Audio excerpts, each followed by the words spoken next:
Olá, pessoal. Boa noite, bom dia, boa tarde. Voltamos aqui depois desse pequeno intervalo para a gente continuar falando sobre transtornos de humor, só que agora falando sobre os transtornos depressivos, né, que são colocados num bloco separado dos transtornos bipolares, né? Então, dentro dos transtornos depressivos, pela classificação do DSM-5, vamos destacar aqui o transtorno depressivo maior, e também o transtorno persistente, né? Falando sobre um, a gente vai entender melhor a dinâmica dos transtornos depressivos em geral.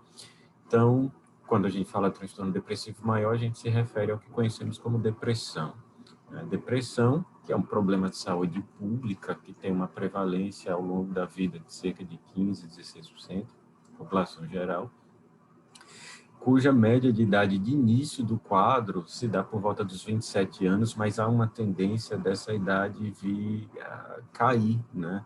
E a idade de início dos quadros depressivos serem cada vez mais precoces. A prevalência do transtorno depressivo maior é de cerca de 2 para 1 entre homens e mulheres, sendo mais frequente em mulheres. Depressão, a gente sabe que é uma doença crônica que pode ser incapacitante. Quando não tem tratamento, ela pode se arrastar durante vários meses, né, com sintomas leves ou graves, e isso ser bastante prejudicial para as pessoas, porque a tendência é que se mantenham sintomas residuais, que vai aumentar a chance de uma reagudização futura. E quando a gente faz o tratamento medicamentoso, em geral, com 3 meses, o quadro costuma ter uma resposta, uma melhora.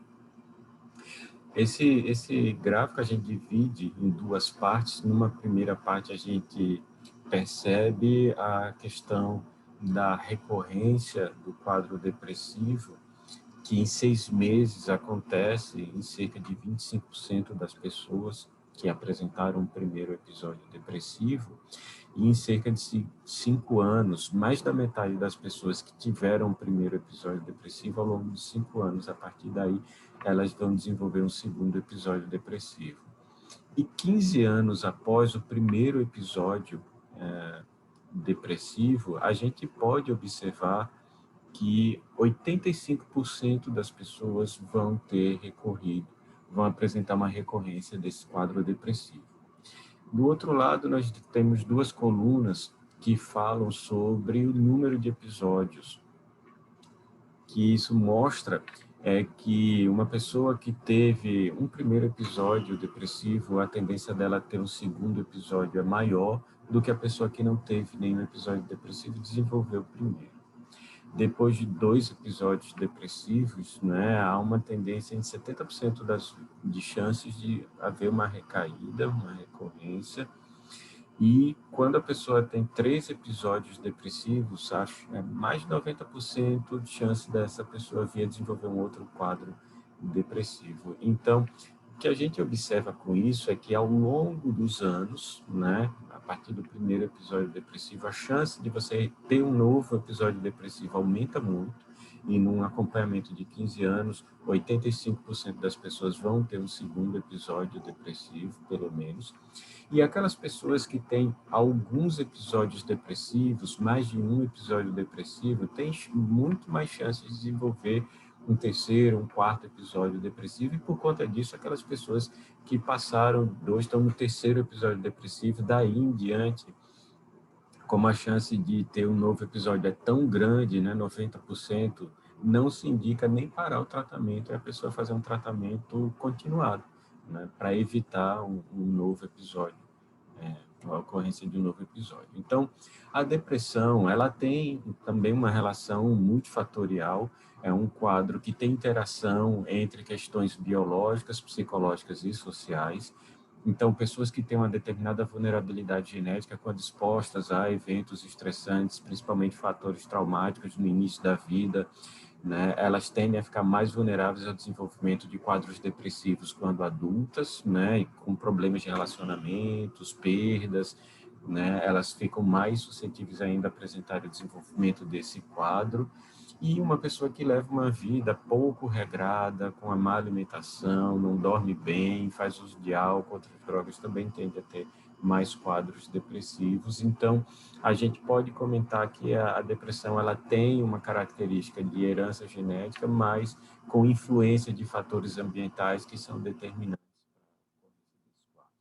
As pessoas que têm uma história pessoal de perda dos pais ainda durante a infância, com baixo suporte social, com negligência afetiva, abuso físico e sexual, essas experiências na infância, né, elas aumentam muito a chance do desenvolvimento de quadros depressivos na idade adulta, e as pessoas, quando adultas, que perdem emprego, um ente querido, se separam, também passam por situações estressantes que podem aumentar a chance de agudização de um quadro depressivo. De acordo com a classificação do DSM-5, né, para você diagnosticar um quadro depressivo maior, um episódio depressivo maior, você precisa ter pelo menos 5 sintomas, né, desses listados como possíveis no quadro depressivo, e desses 5 sintomas, pelo menos um deles deve ser humor deprimido ou perda de prazer pelas coisas que você gostava de fazer anteriormente. Então, esses são os pilares para o diagnóstico de um quadro depressivo. Sem um desses 2 sintomas, não vai ser possível você fazer o diagnóstico de um episódio depressivo maior. Mas, a partir desses sintomas, humor deprimido ou perda de prazer pelas coisas que você gosta de fazer, associado com outros sintomas que podem estar presentes no intervalo de 2 semanas, pelo menos você pode, então, fechar o critério para o diagnóstico de um episódio depressivo maior. E esses outros sintomas incluem variação de peso, problemas com sono, seja insônia ou sonolência excessiva, alterações da psicomotricidade, agitação, retardo psicomotor, alterações da energia com fatigabilidade, inclusive a fatigabilidade ela se apresenta como um dos pilares diagnósticos para a depressão pela CID-10, diferente da DSM-5, sentimentos de culpa excessiva, inutilidade, inadequadas, né, também estão presentes nesse episódio depressivo, capacidade reduzida de pensar e se concentrar, tomar decisões, insegurança, problemas, disfunções, né, do desempenho cognitivo, e pensamentos recorrentes de morte, inclusive com ideação suicida, podem ser sintomas presentes num quadro clínico que fecha critério para um episódio depressivo maior, quando você tem aí a relação, né, o preenchimento de 5 desses sintomas, sendo pelo menos humor deprimido ou anedonia. A gente sempre tem que fazer uma distinção se esse episódio depressivo é um quadro dentro de uma depressão unipolar ou bipolar. As pessoas com história familiar de transtorno bipolar, início precoce do quadro depressivo, episódios depressivos recorrentes, né, frequentes de curta duração, episódios depressivos graves com sintomas atípicos e psicóticos, elas têm uma tendência maior de que esse quadro depressivo se corresponda a um quadro depressivo bipolar. Por sintomas atípicos, se entenda aumento do apetite, aumento da sonolência, um peso, né, nas pernas, uma lentificação psicomotora maior, você teria, então, um quadro de depressão atípica, como a gente vai citar mais à frente novamente, e isso, né, falaria a favor de um risco maior de ser uma depressão bipolar. Então, quando a gente separa o que seria uma depressão unipolar de uma bipolar, a gente observa que o início do quadro de uma depressão unipolar, ele tende a ser posterior ao início do quadro de uma depressão bipolar. Acontece mais em mulheres do que em homens, ao contrário da depressão bipolar, que o transtorno bipolar ele tem uma relação de 1 para 1. O início do quadro depressivo unipolar tende a ser mais insidioso, sem muitos sintomas mistos, né, que é uma coisa mais presente num quadro bipolar, e há uma grande possibilidade da pessoa apresentar, né, ideias de desesperança, mas um nível de impulsividade e agressividade e menores, né, e aceleração de pensamento menores do que na depressão bipolar.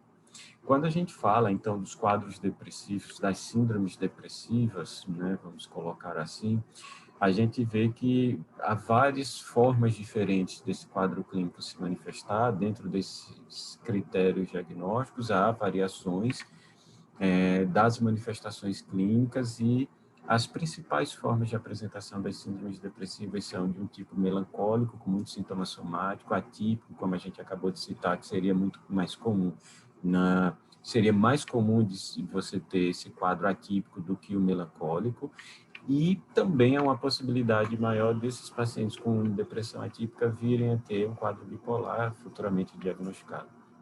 Aqueles pacientes que têm quadros depressivos com características mistas também têm uma chance maior de ter um quadro bipolar.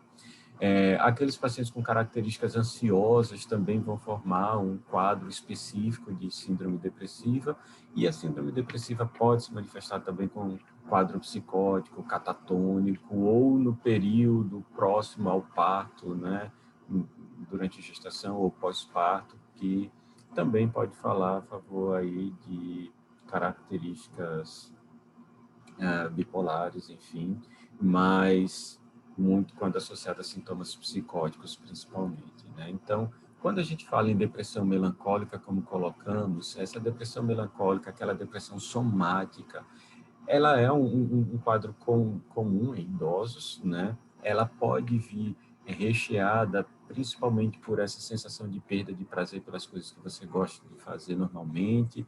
O humor depressivo não costuma ser reativo a estímulos positivos do ambiente. Existe uma tristeza que você percebe que é diferente de uma tristeza habitual. Há um excesso de sentimentos de culpa. Você tem uma dificuldade com o sono marcado pela insônia terminal, você acorda umas 2 horas antes do habitual e não consegue voltar a dormir. O quadro tende a ser pior pela manhã do que no final da tarde, início da noite. Há uma marcada diminuição do apetite, com perda de peso, há uma alteração da psicomotricidade, e essa depressão melancólica tende a ser um quadro mais grave até, ele tende a responder bem a medicamentos, principalmente antidepressivos tricíclicos ou medicamentos duais, e a eletroconvulsoterapia, né, a resposta desses quadros melancólicos a inibidores seletivos de recaptação de serotonina não é tão boa em comparação a dos tricíclicos, por exemplo, né, sendo os tricíclicos apontados como uma medicação de segunda linha hoje em dia pelo perfil de efeitos colaterais, apesar de ser uma medicação bastante eficaz para os quadros depressivos em geral. Você pode ter a apresentação de uma depressão atípica, como já comentamos. O humor deprimido ele é mais apático, mas você pode reagir a estímulos positivos do ambiente.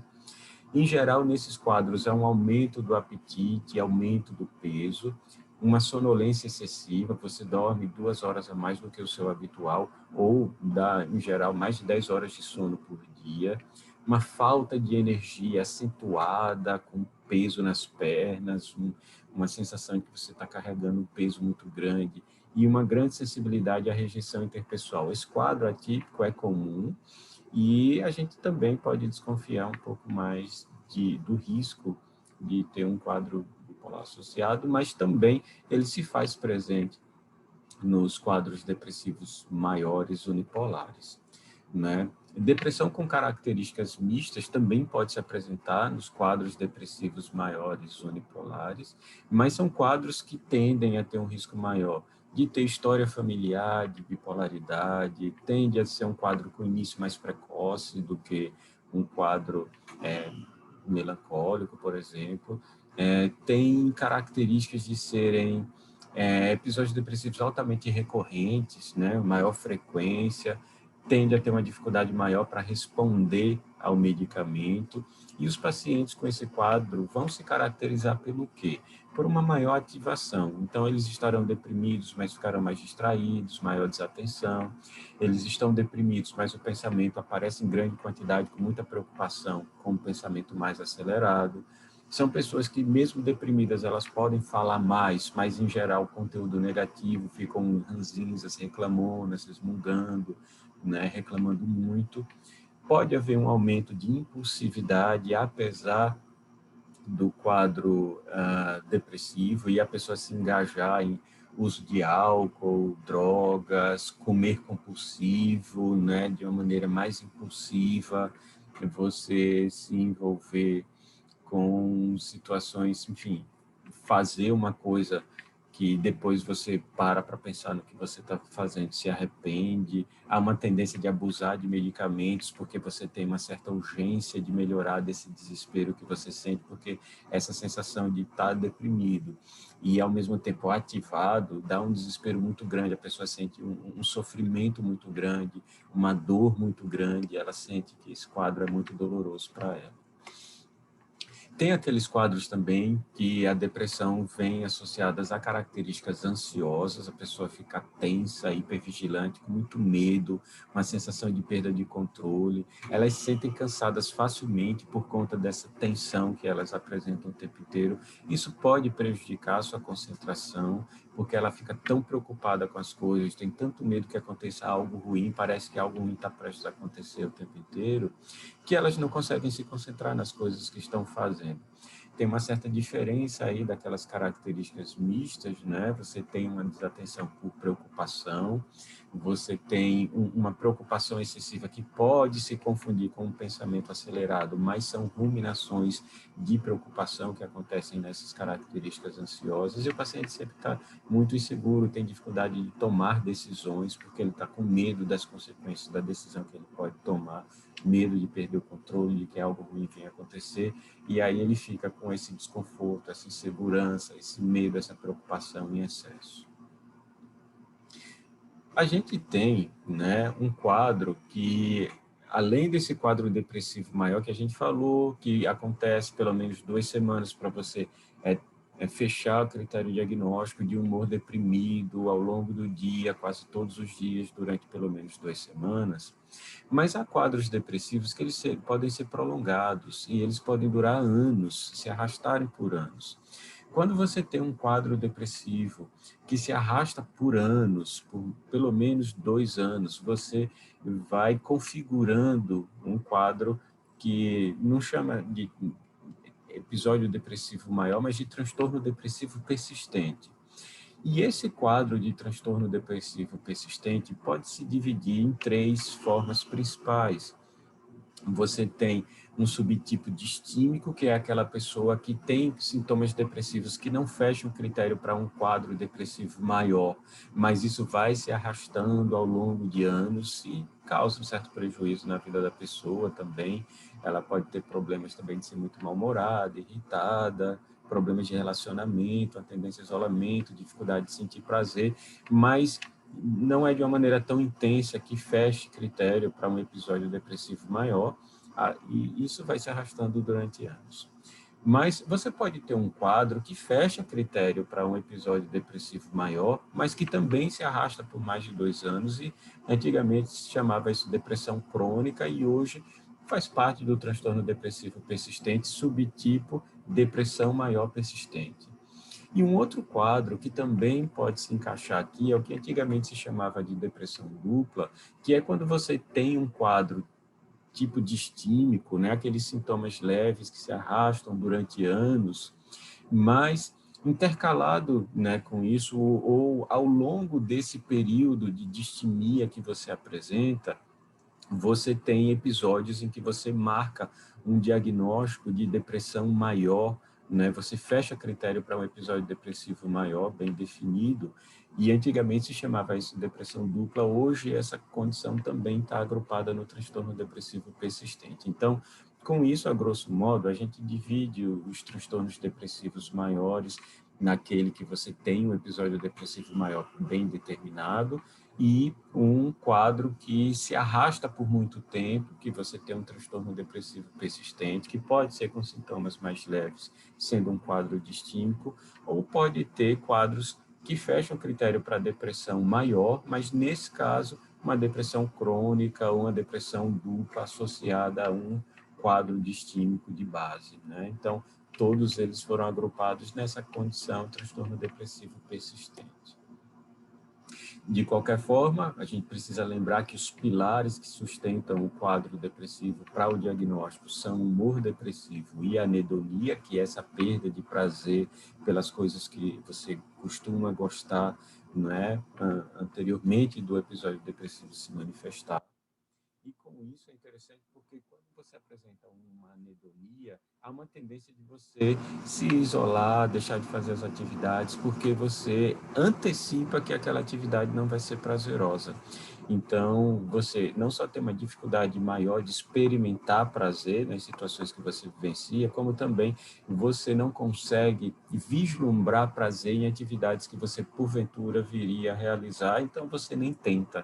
E aí você tende a ficar mais apático. Dessa forma, sendo esses dois os pilares para o diagnóstico da depressão, associado a esses outros sintomas, a gente pode ir delineando, né, várias áreas cerebrais que podem estar afetadas para o desenvolvimento dos sintomas depressivos, inclusive esses sintomas pilares para o diagnóstico. E é interessante a gente usar esse raciocínio, porque a gente observa que, se de um lado a gente tem o aumento do humor deprimido, humor depressivo, que é o aumento do afeto negativo, onde a pessoa tem essa culpa excessiva, e vem associado medo, ansiedade, irritabilidade, hostilidade, agressividade, sensação de solidão, pode aumentar a impulsividade, enfim. A gente tem um aumento de afeto negativo por um lado, que responde bem a isso disfunções da serotonina, principalmente, para poder ter o desenvolvimento desses sintomas e possivelmente também um comprometimento da atividade noradrenérgica cerebral, também contribuindo para esses sintomas. E, por outro lado, quando você tem a anedonia marcada, né, que é a redução do afeto positivo, ou seja, a falta de prazer, a falta de alegria, a falta de entusiasmo, a falta de energia, a diminuição da vigilância. Esses sintomas, eles estão mais associados a uma disfunção dopaminérgica, né? Então, a gente consegue desenhando, a partir dos sintomas que se apresentam, aqueles sistemas de neurotransmissores que devem estar mais comumente afetados, né? E com isso a gente pode facilitar a nossa tomada de decisão de qual é o tipo de medicamento que nós vamos utilizar para tratar esse quadro depressivo. Então, é importante a gente ter em mente esses dois pilares para o diagnóstico da depressão: aumento do humor negativo, do afeto negativo, do humor depressivo de um lado, com a disfunção serotoninérgica e em colaboração de disfunção noradrenérgica correspondendo a essa sintomatologia, e, por outro lado, uma redução do afeto positivo, falta de prazer, apatia, desinteresse, falta de entusiasmo, falta de alegria na vida, e isso se corresponder a uma disfunção principalmente dopaminérgica, mas também com uma contribuição de disfunção noradrenérgica para a manifestação desse tipo de sintoma. Então, para ficar bem memorizado, né, apatia, anedonia, muita relação com dopamina, e, por outro lado, irritabilidade, tristeza, culpa excessiva, né, comportamento mais agressivo, isso está mais relacionado à disfunção de serotonina. Então, a gente pensando dessa forma, a gente se pergunta: existe uma base biológica para o quadro depressivo se manifestar ou é meramente uma reação psicológica? Então, muito provavelmente, o que a gente tem hoje já de resultados de estudos é mostrando uma interação entre características biológicas, psicológicas e sociais que vão contribuir para a manifestação do quadro depressivo. É fato que existe um componente biológico, uma carga genética que pode explicar a maior vulnerabilidade para a manifestação de quadros depressivos, mas não existe um único gene que responda à manifestação, à causa do quadro depressivo, mas uma combinação de vários genes diferentes responsáveis pela viabilidade neuronal, arborização dendrítica, pelo funcionamento e liberação adequada e captação adequada de neurotransmissores como serotonina, dopamina, noradrenalina,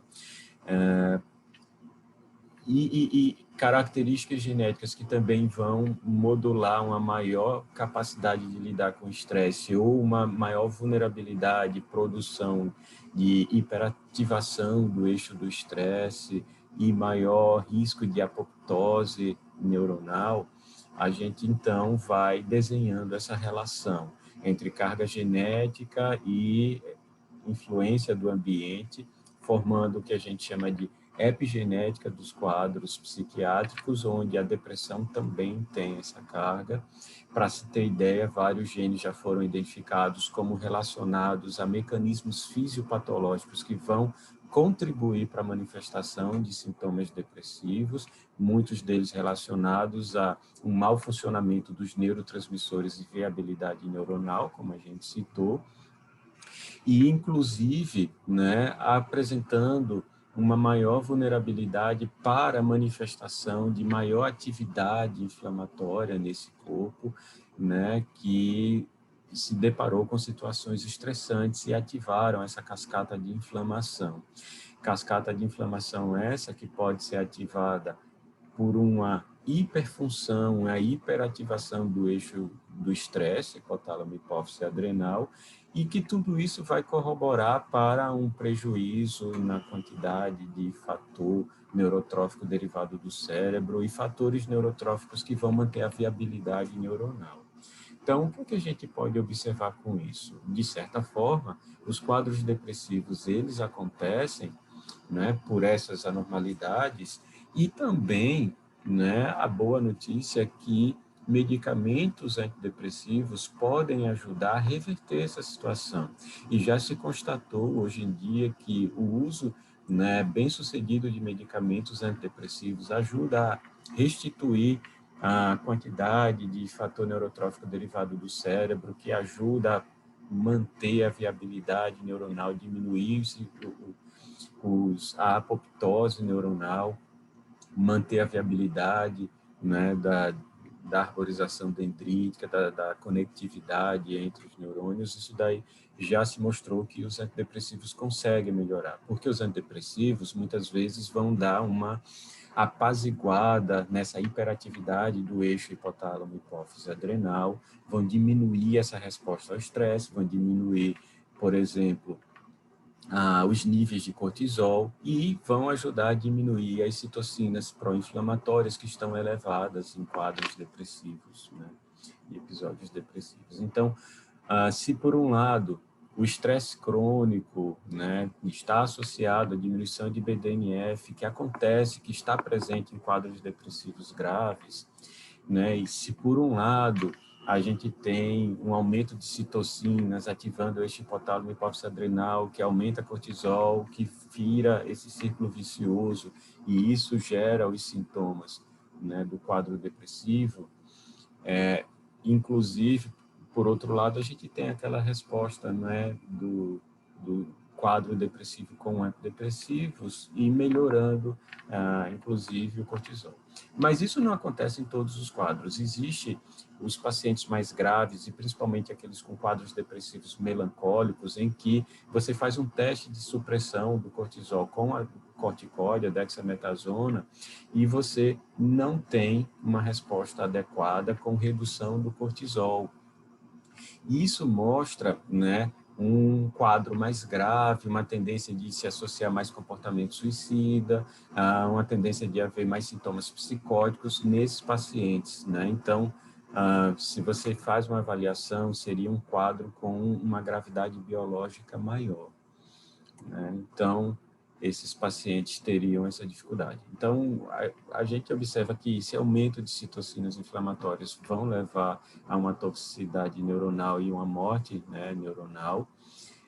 Esse trabalho do Miller e colaboradores assim foi bastante interessante, ilustrativo para revisar o que se entende hoje da associação de inflamação nos quadros depressivos, onde se observa bem isso, né? Estresse levando a adversidades na vida, né? Estresses com abuso na infância, abuso físico, sexual, negligência afetiva durante a infância, problemas sociais, né? Exclusão social, rejeição, problemas de conflitos interpessoais na idade adulta, podem ativar de uma maneira mais intensa o eixo do estresse. Esse eixo do estresse mais ativado vai se relacionar com uma maior atividade inflamatória. Essa maior atividade inflamatória vai ser tóxica para os neurônios e isso vai prejudicar a produção, a função, a distribuição de neurotransmissores, como a própria sertralina, a dopamina e a noradrenalina, né, perpetuando assim ou aumentando, agravando a disfunção cerebral que gera os sintomas depressivos, né? Essa figura daqui, para ilustrar como essa atividade inflamatória vai interferir na função da micróglia, como isso vai levar a uma produção inadequada de serotonina a partir do triptofano, que a via enzimática vai privilegiar a produção de ácido de quinorenina, de ácido quinolínico, ao invés de produzir a serotonina. Então, o triptofano vai ser drenado para uma outra via a partir dessa atividade inflamatória percebida, né, na periferia, mas percebida no sistema nervoso central, e isso gerar disfunções, né, dos neurotransmissores, como a gente viu ilustrado na outra figura. Então, quando a gente se depara com um quadro como esse e os sintomas que a pessoa apresenta, que são disfuncionais, causam prejuízo, a pessoa tem problemas no trabalho, se afasta do trabalho, é importante a gente chamar a atenção que quadros depressivos, né, pessoas com transtorno depressivo maior, elas podem ficar mais tempo acamadas do que pacientes com doenças cardiovasculares, diabetes, artrite, mostrando o grau de comprometimento que a depressão tem na nossa vida produtiva, de relação com as pessoas e também na nossa vida econômica e nas consequências que isso pode gerar. Então, imagine o sofrimento que causa a pessoa se sentir inútil, culpado, desesperançoso, achar que a vida não tem graça, não tem prazer, não tem alegria. E que isso não vai melhorar com o tempo. Quando a gente se depara com uma situação como essa, a gente pergunta, esse quadro é grave o suficiente para produzir prejuízo na vida do indivíduo, um prejuízo importante? Precisamos tratar essas pessoas para esse quadro? Se a nossa resposta é que sim, nós temos um prejuízo importante na vida das pessoas, causam grande sofrimento esses sintomas depressivos, devemos tratar esses quadros. Por quanto tempo vamos tratar? Isso é variável, depende do número de episódios depressivos que a pessoa já teve, porque pode ser um tratamento continuado, sem interrupção, pode ser um tratamento que a gente mantém num primeiro momento durante um ano, tentando prolongar por um ano o tratamento para poder manter essa pessoa estável sem a recaída, porque se a gente interrompe o tratamento muito precocemente, digamos que a pessoa iniciou um tratamento para um quadro depressivo e melhorou com um mês de tratamento, 2 meses de tratamento, 3 meses, e você suspende porque teve a melhora, a taxa de recaída é muito alta. Então, a gente precisa ficar atento, né, para essa evolução, para tomar essas decisões também. O que indica uma resposta ao tratamento é uma melhora do quadro em cerca de 50%, né, da intensidade, da gravidade, da manifestação, da quantidade de sintomas que a pessoa vinha apresentando. Então, veja e tome muito cuidado quando vocês lerem estudos que falam sobre tratamento medicamentoso para quadros depressivos, porque quando você fala em resposta ao tratamento, essa resposta ao tratamento não é o que nós consideramos ideal, porque ela fala pura e simplesmente de uma melhora de pelo menos 50% dos sintomas. Claro, se você tem uma resposta parcial em que você melhorou menos de 50% dos sintomas, entre 25% e 50%, ou você não teve resposta porque a melhora foi muito pequena, foi menor do que 25% dos sintomas que você vinha apresentando, uma não resposta, uma resposta parcial não nos interessa. Porém, uma resposta ao tratamento com uma melhora de pelo menos 50% pode não ser o suficiente para a pessoa. E a gente pode querer mais do que isso. A gente pode querer mais do que uma resposta, a gente quer uma recuperação, a gente quer um restabelecimento da funcionalidade desse quadro depressivo, né? Então, como é que a gente escolhe o medicamento antidepressivo para poder tratar essa pessoa que tem um quadro depressivo maior? Bem, primeiro a gente identificou bem o diagnóstico, é uma depressão maior, não é uma depressão bipolar, por exemplo, porque isso determinaria também o tipo de tratamento realizado do ponto de vista farmacológico. A gente se pergunta quais são os sintomas proeminentes desse paciente. Isso leva a gente a pensar que tem uma disfunção principalmente de sistema serotonérgico ou de sistema dopaminérgico, né? O quanto que isso pode influenciar nos sintomas que a pessoa está apresentando, pode determinar, então, o tipo de medicamento que a gente vai fazer. Quais são os efeitos adversos que determinado medicamento causa? O paciente toleraria esse medicamento? Né? Ele costuma dar uma boa resposta. Esse paciente já teve episódio depressivo anterior, usou determinado remédio, respondeu bem a ele, né?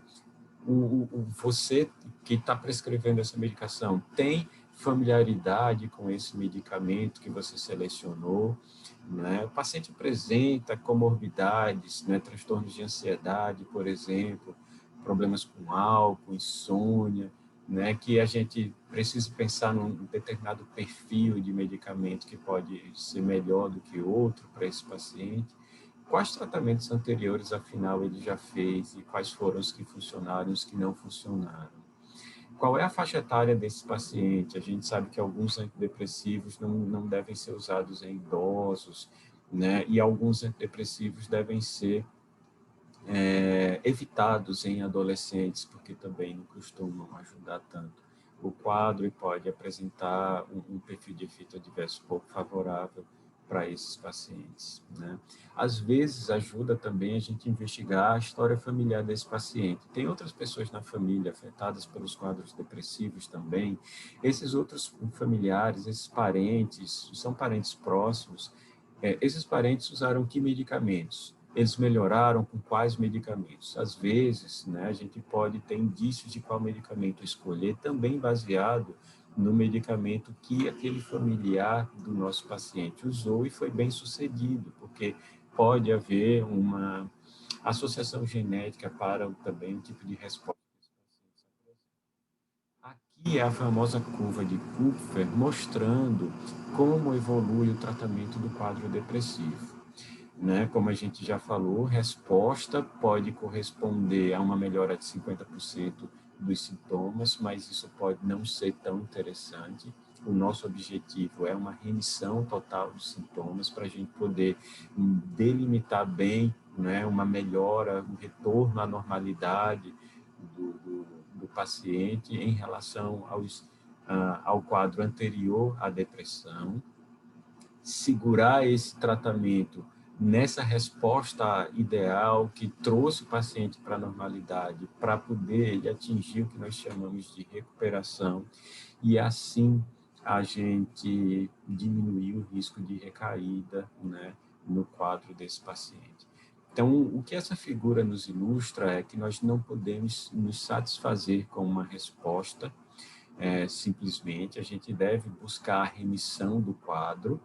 Essa resposta, se com isso o paciente teve uma melhora, mas ele tem sintomas residuais do quadro depressivo, ele vai ter uma chance maior de recaída ao longo do tempo, mesmo durante o tratamento. Então, a gente tem que fazer um tratamento vigoroso em busca dessa remissão dos sintomas, para a gente poder ter uma segurança maior de que esse paciente não virá a recair, a recorrer no futuro, né? E como vocês podem observar, mesmo que o paciente melhore do quadro depressivo já nos primeiros 2 meses, 3 meses de tratamento, né, a melhora com a medicação ela pode acontecer já com uns 15 dias de uso do medicamento, mesmo que não seja a melhora total que aquele medicamento pode dar, mas você já vai tendo indício, né, de que se esse paciente deve evoluir bem com aquele tratamento ou não, porque se ele iniciou o uso de um antidepressivo com 15 dias, 20 dias, e ele não teve nenhum sinal de melhora, isso já chama a atenção, né, para que esse paciente talvez não evolua muito bem com essa determinada medicação e a gente precise fazer uma troca de medicamentos. Mas para a gente considerar que aquele medicamento falhou, a gente precisa também pensar em atingir uma dose otimizada daquele remédio. Agora, para a gente insistir com esse remédio, hoje em dia, em termos práticos, a gente avalia que, se com o uso da medicação, com 2 semanas, se ele apresentou alguma resposta, a gente insiste com aquela medicação. Se não apresentou resposta nenhuma, a gente pode mudar o medicamento e tentar uma resposta mais rápida com outro medicamento. De certa forma, né, quando a gente observa esse gráfico, a gente se sente até um tanto quanto frustrado, porque o que ele nos alerta é que, muitas vezes, com o primeiro medicamento instituído, apenas 33% dos pacientes vão apresentar uma recuperação plena, né, uma remissão de sintomas. Daí você vai precisar caminhar com o uso de um segundo medicamento para ver se você atinge essa remissão dos sintomas, e a porcentagem de pacientes que responde a esse segundo medicamento é até menor do que aqueles pacientes que responderam ao primeiro medicamento.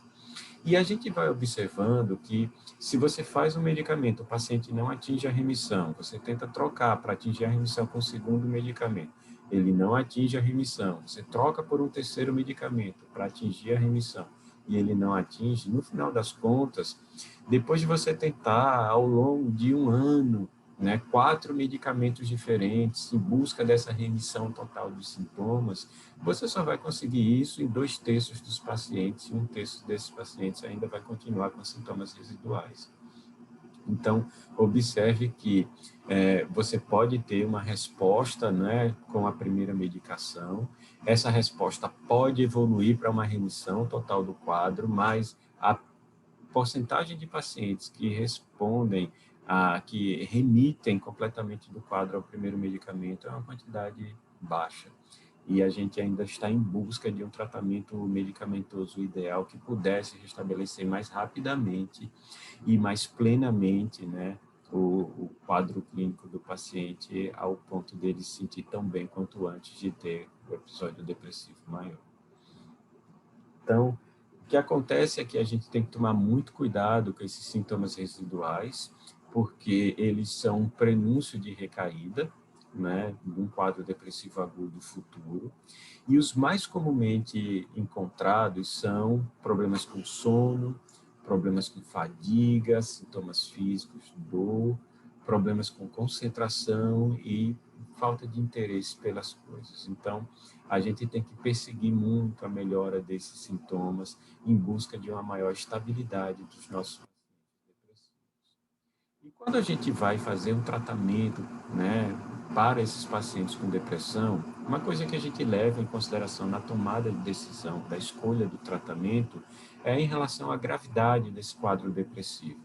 Nós sabemos que quadros depressivos leves, você pode optar junto com o paciente, tomando essa decisão em conjunto, né, o que seria de preferência, de mais fácil acesso para esse paciente. Ele pode tratar o quadro depressivo leve ou com psicoterapia, onde a maior força de evidência científica é de que a terapia cognitivo-comportamental funcione adequadamente para o tratamento da depressão, ou você pode escolher um medicamento antidepressivo para fazer esse tratamento. Se o quadro depressivo ele é moderado, grave, né? Quadros graves, você, se tiver que escolher um tipo de tratamento, você vai escolher o tratamento medicamentoso. Mas o ideal é que quadros moderados e graves, eles sejam tratados de maneira combinada com medicamento e com psicoterapia. Essa flexibilidade na escolha da modalidade de tratamento, se vai ser remédio ou terapia, fica para quadros leves. Quadros moderados e graves, eles vão responder melhor à combinação do tratamento. E se você não puder combinar, tiver que escolher um, quando você se depara com um quadro grave, tem que ser o uso de medicação, porque dificilmente a pessoa vai conseguir uma resposta adequada se não fizer o uso do medicamento. Claro que você precisa levar em consideração que há outras terapias biológicas, como, por exemplo, a eletroconvulsoterapia, né, o eletrochoque, que tem na depressão a sua principal indicação, né? Então, a eletroconvulsoterapia funciona bem para quadros depressivos e a gente precisa lembrar dessa característica, principalmente se a pessoa tem comportamentos de risco de suicídio e precisam de uma resposta rápida devido à gravidade do quadro que apresenta. A eletroconvulsoterapia também é uma ideia interessante, desde que combinando a tomada de decisão do uso da eletroconvulso com o paciente.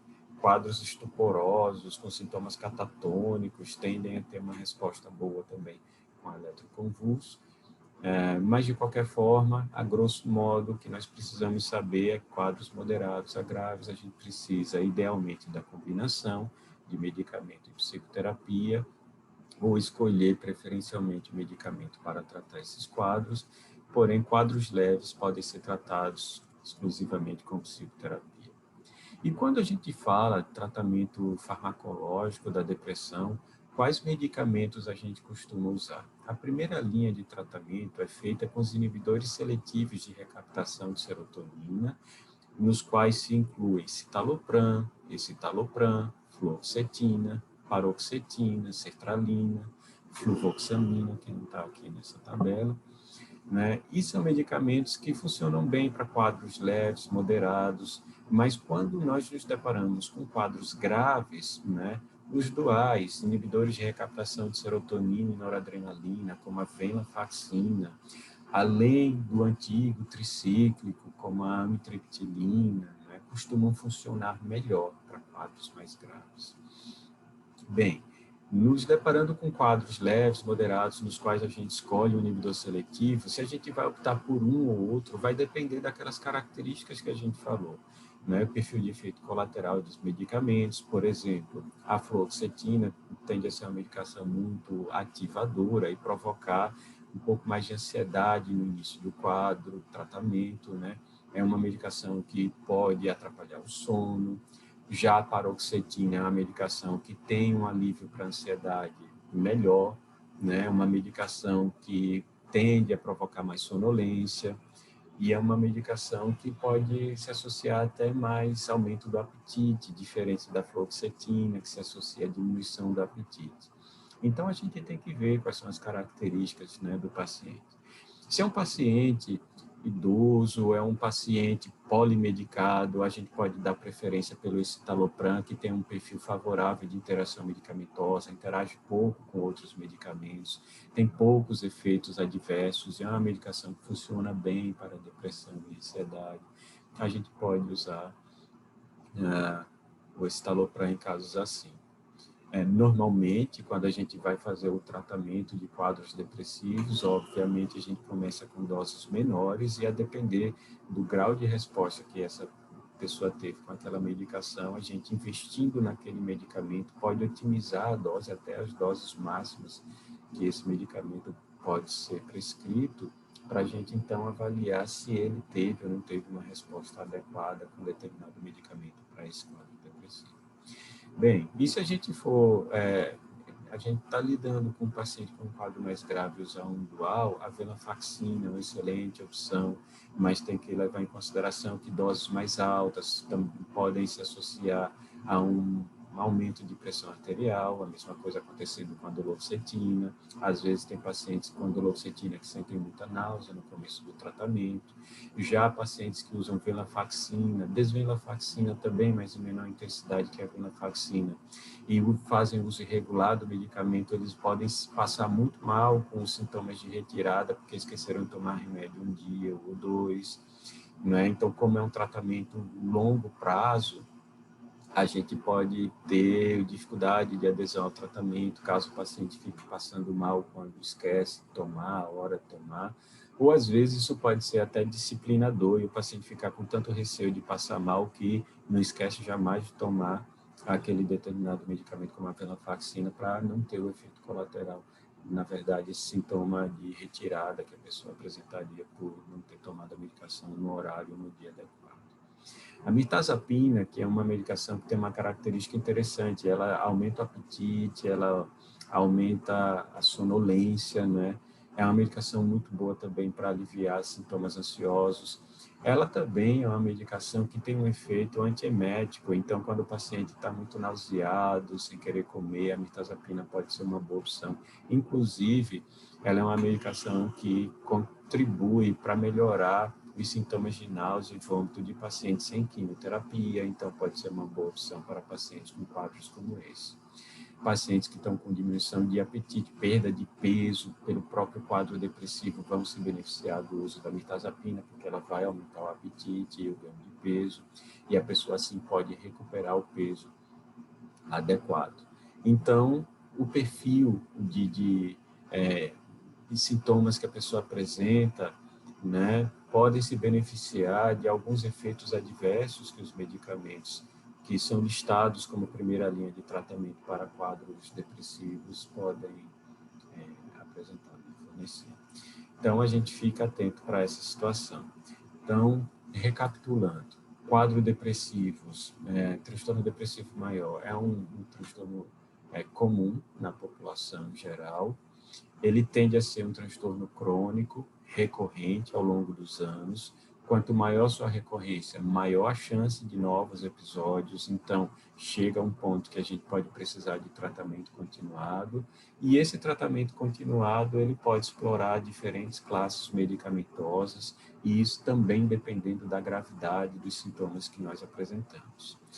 Acho que era isso que eu queria trazer de informação para vocês nesse momento sobre quadros depressivos, e maiores informações a gente vai continuando a discutir, né? Vocês podem mandar mensagem para a gente e tirando dúvida ao longo do tempo e, enfim, né? Vamos dar uma pausa agora nessa discussão. Qualquer coisa vocês perguntam para a gente. Um abraço.